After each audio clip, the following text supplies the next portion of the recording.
दोस्तों अब जो बता रहा हूँ बहुत तेजी से समझना। रेजोनेंस आखिर, अब देखो बहुत सारी आगे पीछे की बातें भी बताता था मैं कि रेजोनेंस आखिर जरूरी क्यों है, ये सब छोड़ो। अब सीधे बात करते हैं कि रेजोनेंस के टाइप्स।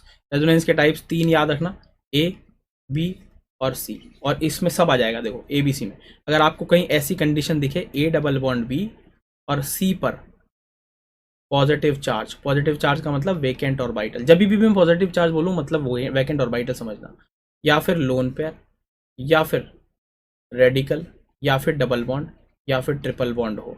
यहाँ लोन पेयर का मतलब नेगेटिव चार्ज भी हो सकता है, मगर नेगेटिव चार्ज का मतलब हमेशा लोन पेयर होना चाहिए। अब ध्यान से सुनना, जब भी रेजोनेंस की बात करूं तो पॉजिटिव चार्ज का मतलब हमेशा वेकेंट ऑर्बिटल होना चाहिए, तब रेजोनेंस होगा।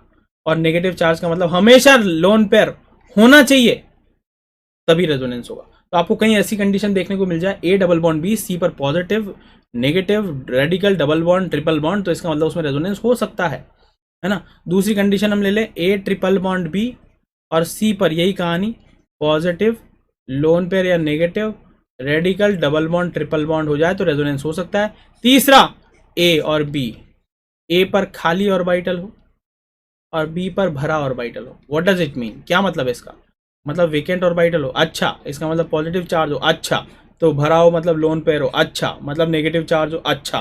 तो अगर ये कंडीशन हो जाए, तीसरी कंडीशन, तो आपको ये मिल जाएगा, इसको बोलते हैं back bonding. This is a kind of resonance, है ना। तो ये 3 कंडीशन है मेनली जिनके बारे में अपन को चर्चा करनी है।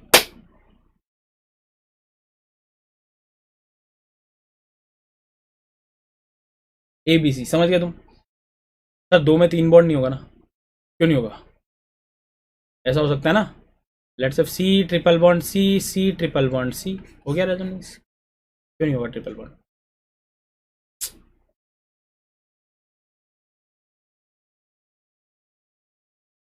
ठीक है, समझ में आ गया तुमको सर। पहले वाले में नहीं होगा ना, क्यों नहीं होगा, ए double bond let's say C double bond C, C triple bond C, समझ गए।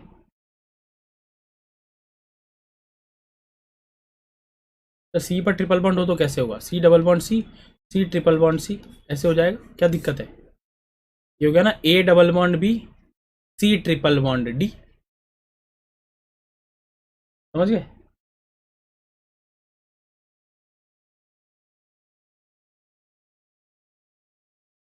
ठीक है, तो अब जल्दी जल्दी करते हैं, अपने पास समय नहीं है दोस्तों। तो ये कंडीशंस मेनली हो गई। अब इसके बाद जो है ना, जो तुम्हें नहीं चमकता है वो है इलेक्ट्रॉन फ्लो। इलेक्ट्रॉन फ्लो किधर कराएं सर, ये समझ नहीं आता, तो उसके लिए अपने पास एक और ट्रिक है। ये देखो जरा, इलेक्ट्रॉन फ्लो, पहले नेगेटिव चार्ज जो इलेक्ट्रॉन रिचनेस है, फिर उसके बाद लोन पेयर या रेडिकल, फिर उसके बाद हमने ले लिया डबल बॉन्ड, फिर उसके बाद हमने ले लिया पॉजिटिव चार्ज। अगर आपको ये देखने को मिल रहा है तो इलेक्ट्रॉन का फ्लो आप ऐसे दिखाएंगे, डबल बॉन्ड ट्रिपल बॉन्ड। आखिर इनको ऊपर क्यों रखा है, क्योंकि ये नॉन बॉन्डेड है। नॉन बॉन्डेड जो किसी से बंधे हुए न हो वो इलेक्ट्रॉन फ्लो पहले करते हैं, ये बॉन्डेड है तो इसके बाद ये लेस फ्लो करेंगे, और पॉजिटिव का मतलब तो है ही नहीं इलेक्ट्रॉन, तो इलेक्ट्रॉन का फ्लो ऐसे दिखाना है। What does it mean, CH2 double bond CH और NH2, मान लो ये रेजोनेंस हुआ। अब रेजोनेंस किस तरीके का है पहले पहचानो, ए डबल बॉन्ड बी, सी पर पॉजिटिव चार्ज, सॉरी सी पर लोन पेयर। अब रेजोनेंस किधर होएगा ये पहचानने के लिए इधर देखो, यहाँ पर लोन पेयर और डबल बॉन्ड के बीच में रेजोनेंस है, लोन पेयर और डबल बॉन्ड के बीच में, तो कौन किधर मूव करेगा। Now lone pair will move towards double bond, ऐसा याद रखना है। ठीक है, तो lone pair will convert into double bond. Now you will make 2 changes, lone pair will convert into bond pair. सबसे छोटी डेफिनेशन यही होती है रेजोनेंस की, lone pair will convert into bond pair will convert into lone pair, बस ऐसा करके बना के बता दो। अब इसका रिजल्टेंट क्या हो जाएगा, negative charge CH double bond NH2 plus, है ना। बोलो बोलो बोलो बोलो। अब मैं तुमसे एक सवाल पूछ लेता हूँ, question, which of the following, which of the following will not show resonance, इनमें से कौन सा रेजोनेंस शो नहीं करेगा। पहला, कॉन्जुगेशन भी वर्ड यूज किया जाता है इसके लिए। पहला कौन रेजोनेंस शो नहीं करेगा, पहला सवाल ये रहा आपकी कंप्यूटर स्क्रीन पर, CH2 डबल बॉन्ड CH और BH3 माइनस। दूसरा सवाल, CH2 CHNH3+। तीसरा सवाल CH2 CHCl।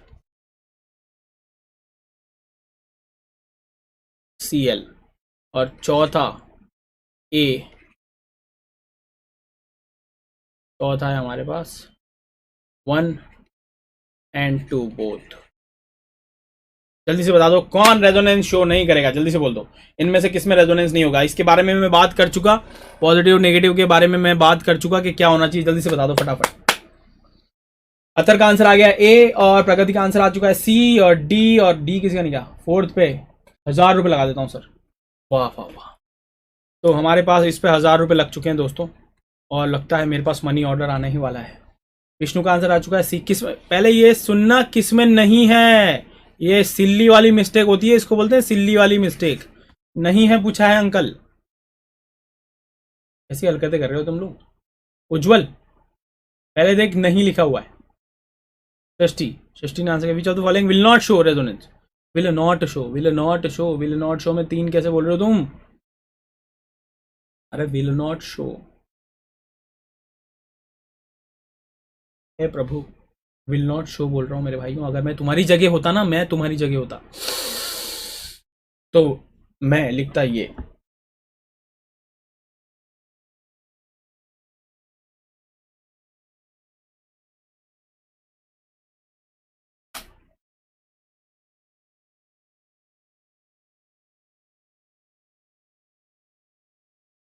सर 3 पे 100 रुपये।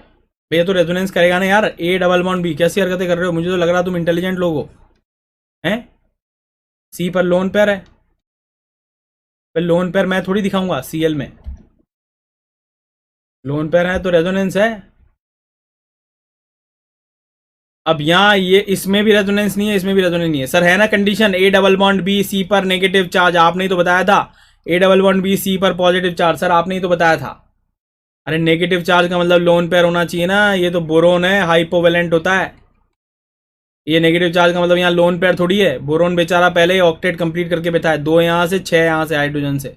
ये तो सिर्फ फॉर्मल चार्ज है, ये लोन पेयर को रिप्रेजेंट नहीं करता। तो यहाँ negative charge is not lone pair. तो यहाँ लोन पेयर ही नहीं है तो रेजोनेंस कैसे होगा? गलत।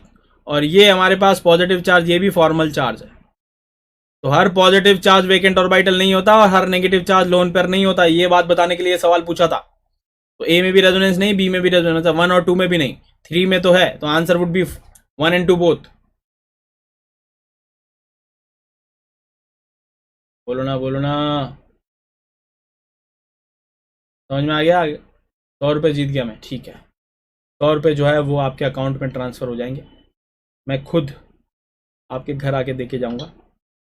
अकाउंट ट्रांसफ़र नहीं, वहीं आकर बस आने जाने का टिकट तुमको देना पड़ेगा फ्लाइट का।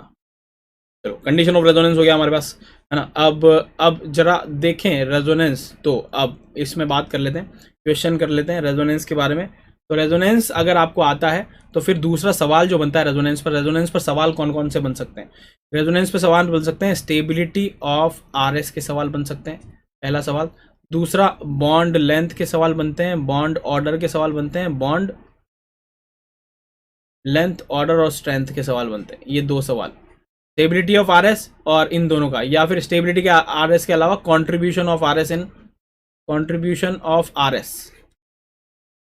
इन आरएच, ये भी एक सवाल बनता है।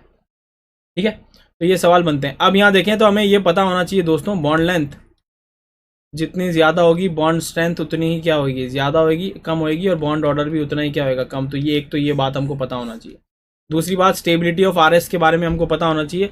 तो हम अगला जो कंपैरिजन कर रहे हैं वो क्या है हमारे पास, कि आखिर स्टेबिलिटी ऑफ आरएस क्या है।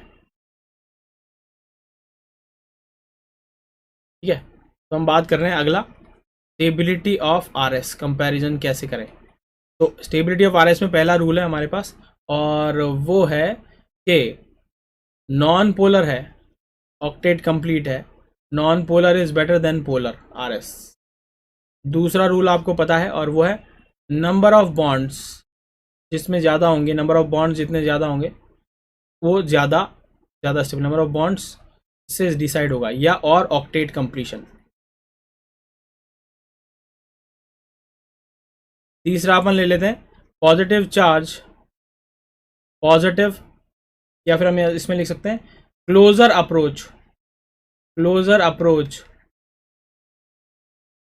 Of dissimilar charges and distant approach of similar charges.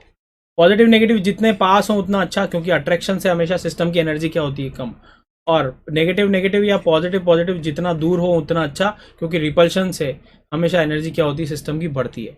और lastly positive charge is more stable on less electronegative atom, और negative charge is more stable on more electronegative atom.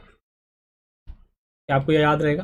तो इसी order में आपको बताना है कि नॉन पोलर, पोलर, फिर ये सब देखना है। और लेट्स हैव एन एग्जांपल, मैं तुम्हें एग्जांपल बता देता हूँ। बताओ इन चारों में से स्टेबिलिटी का ऑर्डर क्या हो जाएगा। पहला हमने ले लिया ये, इसमें आर एस करा रहे हैं अपन, ये lone pair convert into bond pair, bond pair convert into lone pair, H C O minus और O H plus.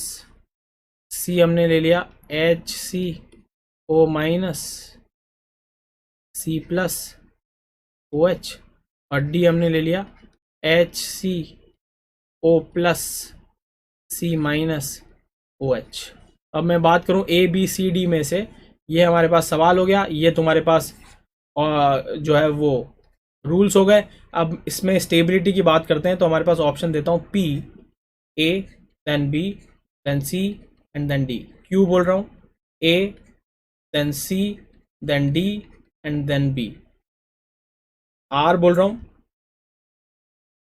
D, C, A, B, और एस बोल रहा हूँ डी, ए, बी, सी। जल्दी बता दो। ए बी सी डी, शक्ति, शक्ति, शक्ति, शक्ति ने आंसर कर दिया ए बी सी डी। तो अगर मैं बात करूं फॉर्मिक एसिड है, उसकी फॉर्मिक एसिड की मैंने 4 आर एस यहाँ पर ड्रॉ कर दी, और आपको बताना है कि इनकी स्टेबिलिटी का ऑर्डर क्या होगा। आपको इस रूल में चलना है, पहला रूल लगाना है, फिर दूसरा लगाना है, फिर तीसरा लगाना है, फिर चौथा लगाना है। जंप नहीं करना, पहले के बाद चौथा लगा दिया आंसर गलत आएगा। पहले पहला रूल, पहले रूल से जो जो जो जीत जाए उसे नंबर 1 कर देना। हमारे पास P Q A B C D में से हमारे पास आंसर क्या होने वाला है? रूल जंप नहीं करना, पहले पहला रूल लगेगा, फिर दूसरा रूल लगेगा। रूल जंप नहीं करना है, रूल जंप किया मतलब आंसर गलत आएगा, ध्यान देना। रूल जंप मतलब आंसर गलत। पहले पहला रूल, सबसे पहला रूल है non polar is better then polar.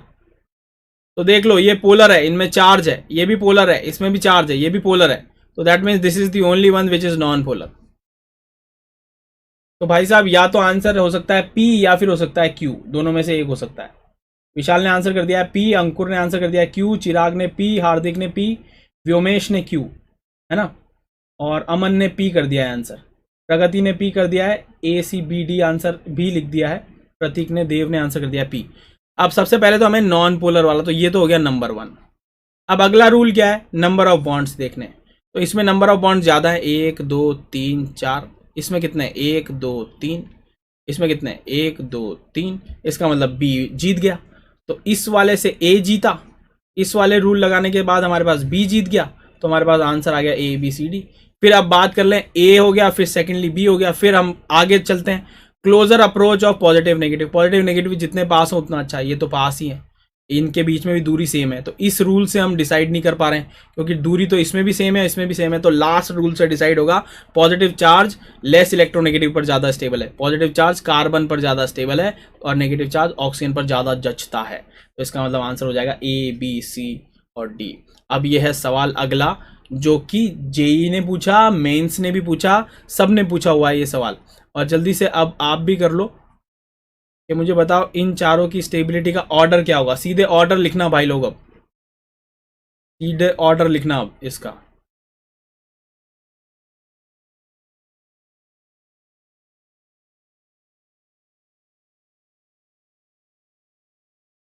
सीधे ऑर्डर लिखना है अब आपको।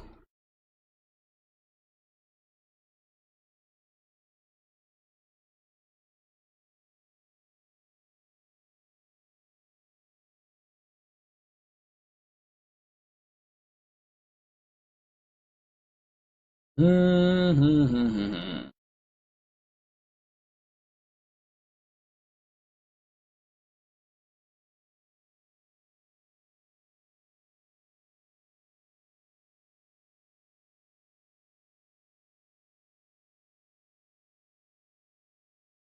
ये है हमारे पास 4, और ये जेई मेंस में भी पूछा है और एडवांस में भी पूछा है सर। रेजोनेंस से सब में है एसटी।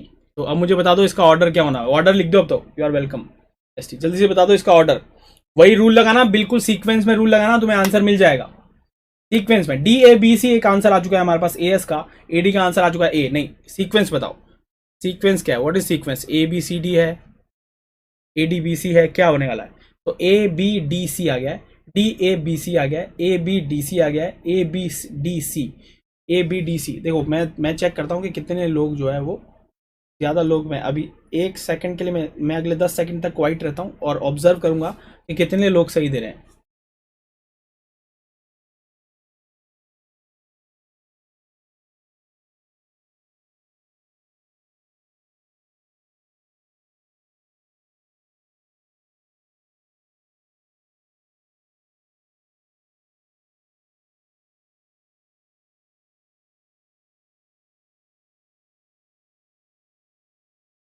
ठीक है, तो हमारे पास आंसर आ चुका है। पहला रूल लगा लेते हैं। बिल्कुल सही बोल रहे हो, बहुत सारे लोगों ने सही जवाब दिया, जैसे सी एस ने सही जवाब दिया है ना, और के ए ने भी बिल्कुल सही जवाब दिया है।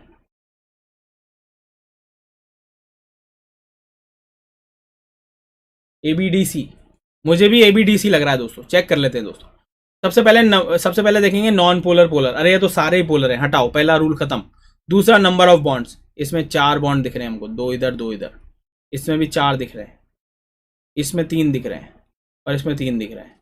इसका मतलब हमें पता चल गया ए और बी ज़्यादा स्टेबल है compare to C and D, ये तो पता लग गया, सेकंड रूल से। फिर तीसरा, पॉजिटिव नेगेटिव जितना पास हो उतना अच्छा, और समझ में आ गया। तो पॉजिटिव नेगेटिव जितना पास हो उतना अच्छा, तो ठीक है, इसका मतलब ये तो ठीक है, इन दोनों में लागू ही नहीं हो रहा है। फिर अगला रूल देखेंगे, चौथा। तो चौथा कहता है negative charge more stable on nitrogen, more electronegative.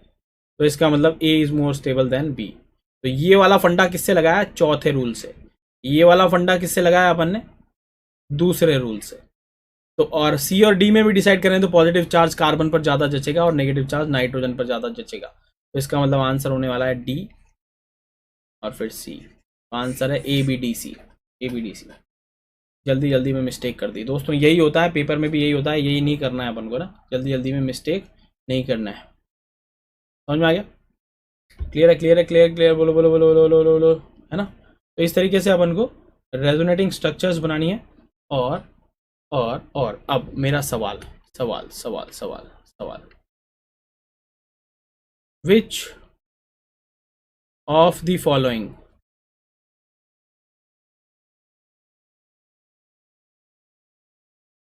Has nitrogen with its lone pair participating in resonance। इनमें से कौन सा है जो कि नाइट्रोजन कंटेनिंग है और जिसका लोन पेयर जो है वो रेजोनेंस में पार्टिसिपेट कर रहा है। ए,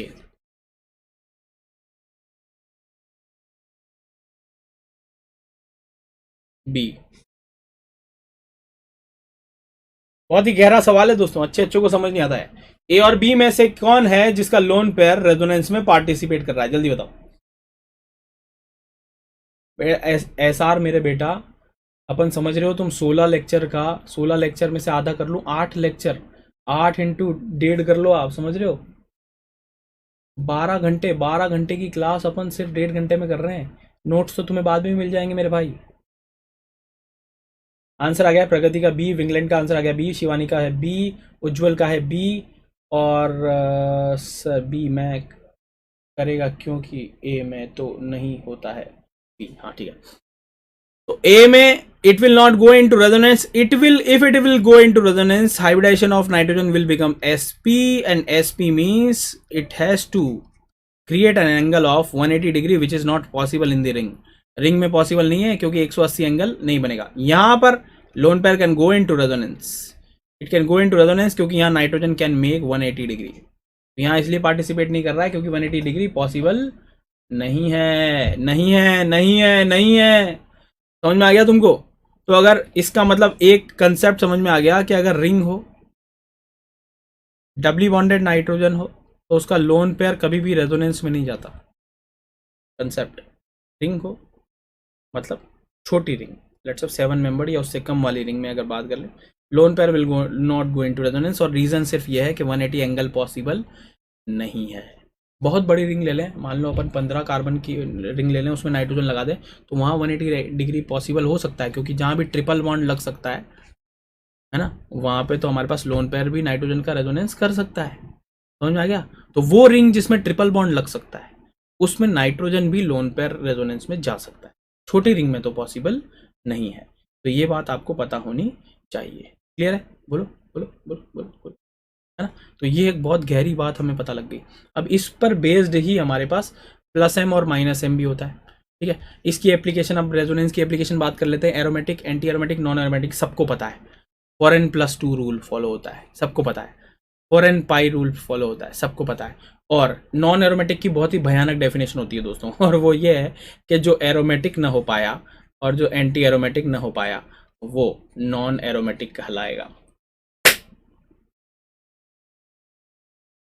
समझ में आ गया? अब इसमें डिटेल में जाने की जरूरत नहीं है दोस्तों, ये बहुत ही एकदम बच्चों वाला सवाल है। तो डबल बॉन्ड नाइट्रोजन में पार्टिसिपेट क्यों करेगा? If aromaticity is already present. Aromaticity already present ये तो अलग चीज है दोस्त, एंटी एरोमेटिसिटी भी तो होती है। अगर एंटी एरोमेटिसिटी होती है कंपाउंड में, लोन पर रेजोनेंस में जा रहा है तो करेगा ना, रुक थोड़ी जाता है रेजोनेंस करने से। यहाँ कर क्यों नहीं पा रहा है वो समझो। कर इसलिए पा रहा है, क्यों कर नहीं पा रहा है इसलिए, कारण है बॉन्ड एंगल। कोई बहुत बड़ी रिंग होगी तो वहां पर लोन पेयर रेजोनेंस में पार्टिसिपेट कर सकता है। तो यहां अगर मैं देखूं तो हमारे पास अब ये सब कंपाउंड है, जरा चेक कर लेना घर जाकर। अगर मैं देखूंगा तो हमारे पास ये सब एरोमेटिक हो जाएंगे।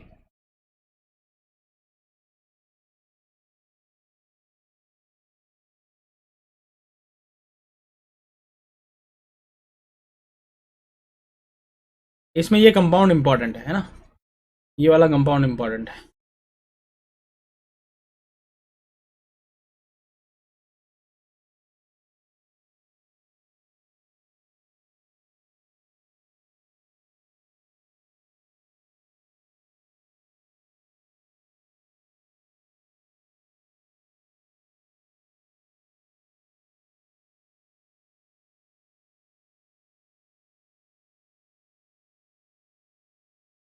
वाह यार वाह, यार ये तो मैं बात पूछूंगा यार एक के, बिल्कुल सही बोला यार। ये तो यार, ये ऐसा क्यों नहीं हो रहा है, ये बात तो मुझे पूछनी पड़ेगी यार। ये तो दिल पे लग गई सीधे एक के। हाँ यार, मतलब ये तो मिला ही नहीं यार हमको। हमें इमरती नहीं है, अमेजोन बन गया ये। Amazon, A M A Z O N. हाँ ये बात भी सही है यार, अब मैं मिर्ज़ापुर कैसे देखूंगा? ये तो यार पॉइंट है भाई, वैलिड पॉइंट है यार, इस पे बात करनी पड़ेगी दोस्तों। देखो जब भी आपको एरोमेटिक और एंटी एरोमेटिक के बारे में पूछा जाएगा, एक दो चीजें हमेशा याद रखें। एक तो इसको ऐसे पूछा जा सकता है कि विच of the following compound is not stable at room temperature, मतलब वो पूछ रहा है एंटी एरोमेटिक। दूसरा, जब भी ऑक्सीजन का बॉन्ड आपको ऐसे दिख जाए तो उसको ऐसे तोड़कर देखना, जब भी एरोमेटिक और एंटी एरोमेटिक के बारे में पूछेगा तो ऐसा। तो अब ये पॉजिटिव चार्ज तुम यहां देख लोगे तो इसका मतलब ये एरोमेटिक हो जाएगा, है ना? जब भी ऐसा हो तो तुम ऐसे देखना। क्लियर है? जैसे कि मान लो ये पूछ ले एरोमेटिक है कि नहीं, तो ये बॉन्ड को घुमा कर पूछना। सर हमारे डोरेमोन, क्या कोई बात नहीं, मैं हूँ यार तुम्हारा डोरेमोन। डोरेमोन होना तो बहुत बड़े सौभाग्य की बात है, इसका मतलब मेरे पास तुम्हारे कई चीज़ों का जवाब है, बस इसलिए तुम डोरेमोन बोल रहे हो, बहुत ही अच्छा है, तो मैं वो मानता हूँ मेरे लिए कॉम्प्लीमेंट, है ना? रेजोनेंस, अब इसके बाद सवाल करेंगे जल्दी से ना, रेजोनेंस एनर्जी क्या है? रेजोनेंस एनर्जी की बात करेंगे बहुत डिटेल में, मैंने पहले भी पढ़ाया हुआ है, जाकर देख सकते हो previous lectures. Resonance energy is directly proportional to quality of resonance, है ना? Quality of resonance please, quality of resonance. Then if quality of resonance same, if same, अगर क्वालिटी ऑफ रेजोनेंस सेम हो तो फिर देखेंगे क्वांटिटी ऑफ रेजोनेंस। कैसे? For an example, example से समझो, जल्दी से सवालों का जवाब देते जाना ताकि मैं एक्सप्लेन करते जाऊं। कि अगर मैं बात करूं कि हमारे पास बताओ किस में रेजोनेंस एनर्जी ज़्यादा होगी, CH2 डबल बॉन्ड CH और यहाँ ले लिया मैंने Cl, जल्दी से बता दो। ए